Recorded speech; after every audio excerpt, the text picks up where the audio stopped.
బేబీజీ అమరావతి వెంచర్లో freedom from registration charges జనవరి 26 వరకు మాత్రమే. కాల్ 04069032244. ఎగిరిపోతే ఎంత బాగుంటుంది అనిపిస్తుంది కదా.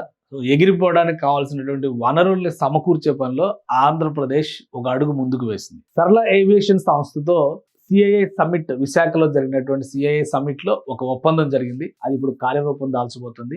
దీనికి వేదిక కాబోతుంది అనంతపురం జిల్లాలో ఉన్నటువంటి కళ్యాణదుర్గం. కళ్యాణదుర్గంలో 500 ఎకరాల విస్తీర్ణంలో ఈ ఏవియేషన్ సంస్థ ఎలక్ట్రిక్ వెహికల్స్ కి సంబంధించి ఈవీటీఓఎల్ అంటారు. అంటే ఆ వెహికల్స్ మ్యానుఫ్యాక్చరింగ్ చేస్తారు. మామూలుగా రన్వే పైన టేక్ ఆఫ్ అయ్యేది కాకుండా ఉన్న పళంగా టేక్ ఆఫ్ అయ్యే విధంగా, అంటే డ్రోన్ టెక్నాలజీని ఉపయోగించి ఏవియేషన్ రంగంలో ఒక కొత్త విప్లవాన్ని తీసుకురాబోతుంది ఈ సరళ ఏవియేషన్ సంస్థ. ఈ సంస్థ తన ప్లాంట్ ని కళ్యాణదుర్గంలో పెట్టాలని డిసైడ్ చేసింది. నవంబర్ లో జరిగినటువంటి ఒప్పందం ప్రకారం వివిధ ప్రాంతాల్లో ల్యాండ్ అవైలబిలిటీని, ఆప్షన్స్ ని రాష్ట్ర ప్రభుత్వం చూపించిన తర్వాత కళ్యాణదుర్గం ల్యాండ్ ని ఈ సంస్థ ఫైనల్ చేసింది. అసలు ఈ సరళ ఏవియేషన్ ఏంటి, ఏం చేయబోతుంది, ఇది సరళ ఏవియేషన్ కి సంబంధించినటువంటి అధికారిక వెబ్సైట్. సో ఇక్కడ కనిపిస్తుంది కదా ఈ గ్రాఫిక్, ఇదే కళ్యాణదుర్గంలో రియాలిటీలోకి రాబోతుంది.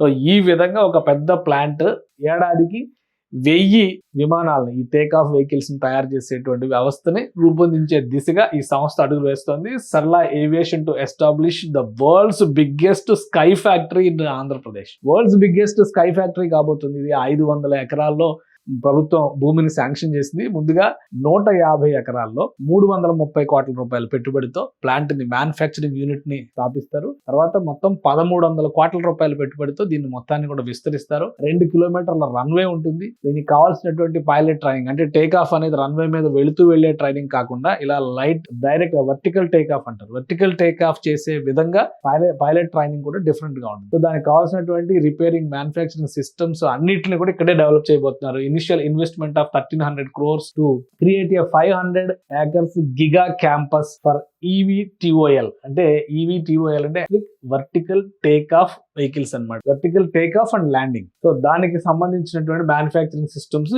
ఇవే మనం సింప్లిఫైడ్ చేసినటువంటి భాషలో ఎయిర్ టాక్సీలు, ఎయిర్ డ్రోన్స్ అని చెప్పని కూడా అంటాం అనమాట. ఆల్మోస్ట్ డ్రోన్స్ కి ప్యారలల్ గా ఉండేది. దీనికి సంబంధించినటువంటి చర్చలన్నీ కూడా గతంలోనే ముగిసినాయి. వికసిత్ భారత్ 2047 లో భాగంగా, స్వర్ణాంధ్ర విజన్ లో భాగంగా వీళ్ళు చేసుకున్నటువంటి ఒప్పందం ఫైనల్ గా ఇక్కడ పార్ట్నర్షిప్ సమిట్ 2025 నవంబర్ లో జరిగినటువంటి సిఐఐ పార్ట్నర్షిప్ సమిట్ విశాఖపట్నం వేదికగా జరిగినటువంటి ఒప్పంద అంశం ఇప్పుడు ల్యాండ్ వచ్చింది. అంటే నవంబర్ లో జరిగింది, డిసెంబర్, ఇది జనవరి. ల్యాండ్ అలాట్మెంట్ అయిపోయింది. 150 ఎకరాల్లో భూమి పూజ చేయడానికి ఈ సంస్థ రెడీ అవుతుంది. సంవత్సరానికి 1000 ఎయిర్ టాక్సీలు తయారు చేసే విధంగా ప్రణాళికని రూపొందిస్తుంది. చాలా ఆసక్తికరంగా ఇది వినడానికి ఏదో ఒక విచిత్ర కాశీ బదిలీ కథలాగా అనిపిస్తుంది, కానీ వాస్తవంలో రాబోతున్నటువంటి అంశం ఇది. ఇది మ్యాప్ పరంగా చూస్తే ఇది బెంగళూరు బేస్డ్, సరళ ఏవియేషన్ బెంగళూరు బేస్డ్ కంపెనీ. అందుకనే అనంతపురాన్ని చూస్ చేసుకుంది. ఇక్కడ నుంచి ఇక్కడికి రాకపోకలు చాలా ఈజీ అవుతాయి అని చెప్పని కళ్యాణదుర్గం దగ్గర వేదికని ఏర్పాటు చేస్తుంది.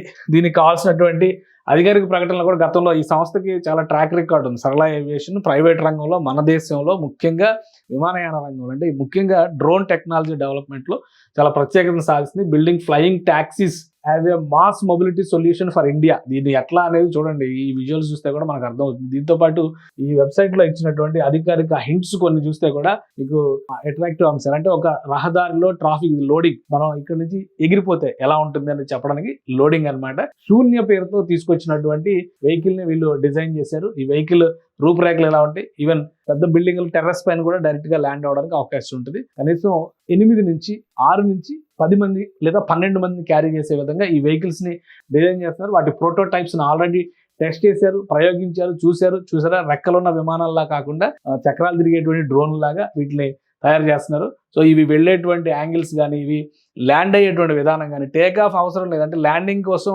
రన్వే అవసరం లేదు కాబట్టి వర్టికల్ ల్యాండింగ్ జరుగుతుంది కాబట్టి ఇది మరింత సులువుగా ప్రయాణానికి అవకాశం కల్పిస్తుంది. పైకి వెళ్ళినాక విమానం తరహాలోనే ఇది ఆపరేట్ అవుతుందని చెప్పని సరళ ఏవియేషన్ సంస్థ చెప్తుంది. ఇప్పటికే ఈ ప్రయోగాలు చాలా చేసింది. ట్రాఫిక్ కంజెషన్ ఉన్నటువంటి నగరాల్లో కూడా దీన్ని ఉపయోగించేటువంటి వెసులుబాటు వస్తుంది. ఫ్యూచర్ ట్రాన్స్పోర్టేషన్ అంతా కూడా ఈ విధంగానే మారిపోతుందని చెప్పని సరళ ఏవియేషన్ చెప్తుంది. సో అందుకోసమే ఈ వీడియోలు అన్నింటినీ రూపొందించింది. ఇదో గ్రాఫిక్ చూపించి మాయాజాలం చేస్తారు అనుకుంటే కనుక పొరపాటు. ఎందుకంటే భవిష్యత్తు ఎప్పుడు కూడా బొమ్మల నుంచే మొదలవుద్ది. సో అదే తరహాలో ఇక్కడ కొన్ని డిజైన్స్ ని చూపించారు. ఒక ట్రాఫిక్ ఉండేటువంటి ప్రాంతంలో కానీ, లేదా టేక్ ఆఫ్ అయ్యేటువంటి క్రమంలో ఎటువంటి వెసులుబాట్లు ఉంటాయి, ఇందులో ఏ విధంగా దీన్ని ముందుకు తీసుకెళ్ళొచ్చు. ఈ ప్రయోగం ఆల్రెడీ ఎక్స్పెరిమెంట్ లెవెల్స్ అన్ని కూడా దాటేసింది. దీన్ని ఇప్పుడు ఫ్యాక్టరీ డెవలప్మెంట్ దిశగా అడుగులు వేస్తున్నారంటేనే పరిస్థితిని అర్థం చేసుకోవచ్చు. అండ్ ఇది సరళా ఠాక్రాల్ని ఇన్స్పిరేషన్ గా తీసుకుని our venture is named after Sarla Thukral, true trailblazer and India first female pilot in 1936 at the age of just 21. Sarla earned her pilot licence. So ఆ ఇన్స్పిరేషన్ తోనే సరళ ఏవియేషన్ అనేటువంటి పేరు పెట్టారు. సో ఇక రాబోయేటువంటి రోజుల్లో ట్రాఫిక్ కష్టాలకు చెక్ పెట్టాలంటే ఈ కొత్త టెక్నాలజీని ఉపయోగించక తప్పదు. ప్రపంచ స్థాయి సంస్థలతో పోటీ పడే విధంగా వీటిని తీర్చిదిద్దబోతున్నట్టుగా ఈ సంస్థ చెబుతుంది. ఇప్పటికే శూన్య పేరుతో ఈ వెహికల్స్ డిజైన్స్, ప్రోటోటైప్స్ అన్ని కూడా వినియోగంలోకి వచ్చినాయి. వాటిని ఇక్కడ ప్రయోగించడం కూడా చాలా చోట్ల ప్రయోగాలు జరపడం, వాటి సక్సెస్ రేట్ ని అంచనా వేయడం, ఇవన్నీ కూడా సర్టిఫై అవుతున్నాయి. రాబోయేటువంటి రోజుల్లో డ్రోన్ టెక్నాలజీలో కూడా చాలా మార్పులు రాబోతున్నాయి. కాబట్టి ఏవియేషన్ రంగంలో వచ్చేటువంటి ప్రతి మార్పుని ఉపయోగించుకుంటేనే రవాణా మరింత వేగవంతం అవుతుంది. పైగా ఈ వెహికల్స్ వీళ్ళు చెప్తున్నటువంటి లెక్క ప్రకారం 250 కిలోమీటర్లు గంటకు 250 కిలోమీటర్ల వేగంతో ప్రయాణిస్తాయని చెప్తున్నారు. సో ట్రాఫిక్ లో ఎక్కడ ఇరుక్కుపోయేటువంటి పరిస్థితి ఇక మీకు ఉండదు. మెయిన్ సొల్యూషన్ రాబోయేటువంటి రోజుల్లో ఇదే అవుతుందని చెప్పని సరళ సంస్థ చెప్తుంది. సో ఈ మొత్తానికి ఈ ప్లాంట్ ని ఏర్పాటు చేయడానికి అయితే కళ్యాణదుర్గాన్ని వేదికగా ఎంచుకున్నారు. కాబట్టి ముందుగా 330 కోట్ల రూపాయలతో భూమి పూజ చేసి 150 ఎకరాల విస్తీర్ణంలో ప్లాంట్ నిర్మాణం, దానికి కావాల్సినటువంటి వసతుల కల్పన 2029 నాటికి పూర్తి స్థాయిలో దీన్ని విస్తరిస్తారు. ప్రొడక్షన్ స్థాయి కూడా సంవత్సరానికి 1000 ఎయిర్ ట్యాక్సీలు తయారు చేసే దిశగా అడుగులు వేస్తారు. దానికి తగ్గట్టుగా దీన్ని తయారు చేస్తారు. సో కేవలం 2.5 నెలల్లో దీన్ని ఎగ్జిస్టెన్స్ లోకి తీసుకొచ్చేటువంటి ప్రయత్నం ఆంధ్రప్రదేశ్ ప్రభుత్వం స్పీడ్ ఆఫ్ డూయింగ్ బిజినెస్ పేరుతో చేస్తుంది. రాబోయేటువంటి రోజుల్లో మరింత వేగవంతమైనటువంటి ప్రయాణానికి మరికొన్ని కొత్త ప్రయోగాలు జరిగేటువంటి అవకాశం ఉంటుంది. కాబట్టి దానికి తగ్గట్టుగానే సరళ సంస్థ తీసుకొస్తున్నటువంటి ఈ వెహికల్స్ ఇప్పుడు ఆంధ్రప్రదేశ్ లో ముఖ్యంగా కళ్యాణదుర్గం ముఖ చిత్రాన్ని మారుస్తాయనడంలో ఎలాంటి సందేహం లేదు. రాబోయేటువంటి రోజుల్లో ఇలాంటి మరిన్ని సంస్థలు వస్తాయి. ఎందుకంటే స్పేస్ సిటీ అని చెప్పని, డ్రోన్ సిటీ అని చెప్పని ఆంధ్రప్రదేశ్లో ప్రభుత్వం ప్రత్యేకమైనటువంటి రాయితీలు ఇస్తూ ప్రయోగాలకి, స్టార్టప్లకి ప్రోత్సాహం ఇస్తుంది. ఆ దిశగా చూసినప్పుడు ఇలాంటి ప్రయోగాలు మరిన్ని చూసే అవకాశం ఉంటుంది. మొత్తం మీద 2029 నాటికి ఫుల్ ఫ్లెడ్జ్డ్ ప్రొడక్షన్లో కనుక వస్తే సరళ ఏవియేషన్ దేశానికే దిశానిర్దేశం చేసేటువంటి సంస్థగా మారుతుంది.